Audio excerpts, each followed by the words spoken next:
भारतीय जन औषधि केंद्र से गरीब परिवारों को सस्ते दामों पर मिलेगी दवा। बीजेपी विधायक अनुशंकर प्रसाद। बासोपट्टी सामुदायिक स्वास्थ्य केंद्र में प्रधानमंत्री भारतीय जन औषधि केंद्र का उद्घाटन खजौली विधानसभा के विधायक अनुशंकर प्रसाद और प्रभारी चिकित्सा पदाधिकारी सीताराम महतो ने संयुक्त रूप से फीता काटकर किया। इस संबंध में संचालिका रेखा झा ने बताया कि जेनेरिक दवा उपलब्ध हो जाने से गरीब और असहाय लोगों पर आर्थिक बोझ कम पड़ेगा। उन्होंने कहा कि इस केंद्र के खुलने से लोगों को उचित मूल्य पर गुणवत्तापूर्वक जेनेरिक दवा मिलेगी। विशेष रूप से गरीब और वंचित लोगों के लिए सस्ती कीमतों पर दवा उपलब्ध होगा। इस केंद्र से दवाओं की खरीदारी से खर्च को कम से कम किया जा सकती है। वही भाजपा विधायक अनुशंकर प्रसाद ने बताया कि प्रधानमंत्री नरेंद्र मोदी द्वारा पूरे दुनिया में स्वास्थ्य के क्षेत्र में बेहतरीन कार्य किया है।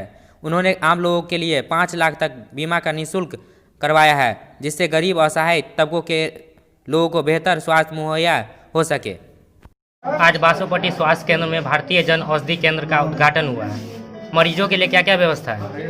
भारत के प्रधानमंत्री माननीय नरेंद्र मोदी जी ने देश के गरीब जनता के लिए स्वास्थ्य सुविधा जो बहाल किया है वो दुनिया में अद्भुत है। दुनिया के किसी देश ने 5 लाख का इंश्योरेंस प्रति व्यक्ति करे, ऐसा दुनिया में कोई दूसरा देश नहीं है भारत के अतिरिक्त। और उतना ही नहीं बल्कि भारतीय जन औषधि केंद्र खोलकर गरीबों को जो दवाई बाजार में 75 से 100 रुपया में उपलब्ध होता है, वही दवाई जन औषधि केंद्र में 10 रुपये में मिलती है। और बिल्कुल इस भ्रम में नहीं रहना चाहिए गरीबता को कि ये दवाई कम कारगर है उस दवाई से, क्योंकि हमारे यहाँ लोगों की मानसिकता है कि जिसमें जितना ज़्यादा पैसा लगता है वो उतना अच्छा होता है। वस्तुतः ये विषय नहीं है। जेनेरिक दवाई उपलब्धता अगर हो उसकी तो बेहतर है, और वो बाकी दूसरी दवाइयाँ जो है उससे कहीं कमतर नहीं है। इसलिए इसका उपयोग करके आम जो गरीब जनता है, निर्धन है, निर्बल है, निराश्रित है, तिरस्कृत है, उपेक्षित है, ऐसा जो वंचित समाज है, उसको आज भी स्वास्थ्य के लिए भटकना पड़ता है।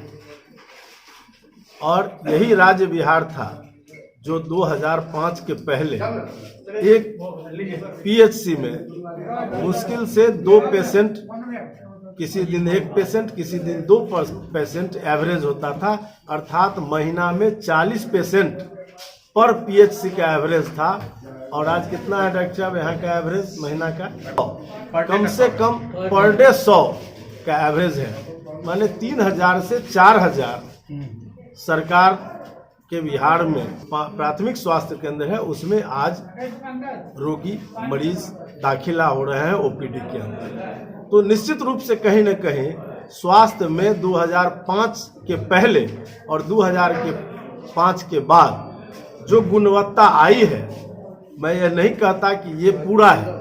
इस भारत की जनता के लिए ये स्वास्थ्य की पूर्ण सुविधाएं हो गई है, ऐसा नहीं मानता, लेकिन स्वास्थ्य सुविधा में आज बेहतर स्थिति प्रदान हुआ है।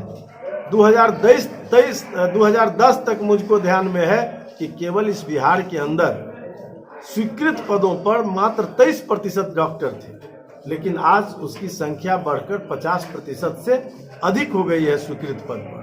और मुझे लगता है कि धीरे धीरे ये 5 बरस जो अवसर मिला है उसमें सरकार जो बेहतर काम करने का निर्णय ली है, जिस बेहतर काम करने के संकल्प को दोहराया है महामहिम राज्यपाल ने अपने अभिभाषण में, मुझे लगता है कि उसको 100% तक ले जाने की क्षमता इस 5 बरस के अंदर इस सरकार को है। और लगातार बीपीएससी से नर्सों की बहाली और चिकित्सकों की बहाली इस बिहार के अंदर हो रहा है। और मुझे लगता है कि आगे आने वाले 5 साल में बेहतर स्वास्थ्य सुविधा बहाल हो सकेगा इस बिहार के अंदर। परिचय?